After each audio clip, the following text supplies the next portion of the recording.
মুড়ি ঘন্ট করবার জন্য প্রথমেই যেটা দরকার সেটা মুড়োটা ভেজে নেওয়া। তো সর্ষের তেলের মধ্যে আমি মুড়োটা দিয়ে মুড়োটাকে টুকরো টুকরো করে ভেঙে ভালো করে কড়া করে ভেজে তুলে নিলাম।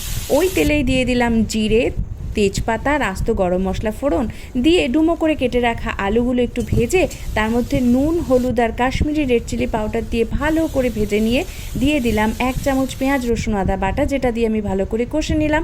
তারপরে এর মধ্যে দিয়ে দিলাম 1 চামচ ধনে আর জিরের পাউডার। এবার এটা দিয়ে একটু জল দিয়ে আবার ভালো করে কষিয়ে নিলাম। তারপরে দিয়ে দিচ্ছি এখানে গোবিন্দভোগ চাল। এই গোবিন্দভোগ চালটা কিন্তু আমি ভালো করে ধুয়ে জল ছড়িয়ে রেখে দিয়েছিলাম।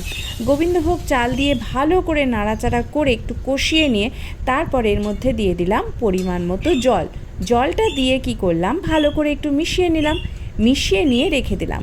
যখন ঝোলটা ফুটতে শুরু করবে তখন আমি এর মধ্যে দিয়ে দিচ্ছি ভেজে রাখা মুড়োর টুকরোগুলো দিয়ে এবার ভালো করে একটু মিশিয়ে নেব। ভালো করে মিশিয়ে নিয়ে এরপর আমি গ্যাসের আঁচটা একদম সিমে করে একটা পাত্র দিয়ে ঢেকে সেদ্ধ হওয়া অবধি রান্না করে নিলাম।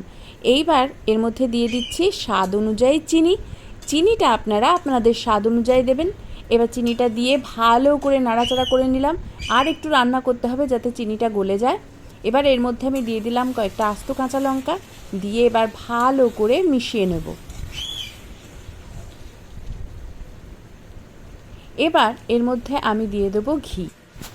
ঘিটা দেওয়ার পর ভালো করে ঘিটা মিশিয়ে নিতে হবে মুড়ি ঘন্টটার সাথে। মোটামুটি মিনিট 2 এটাকে এরমভাবে নাড়াচাড়া করে নিতে হবে।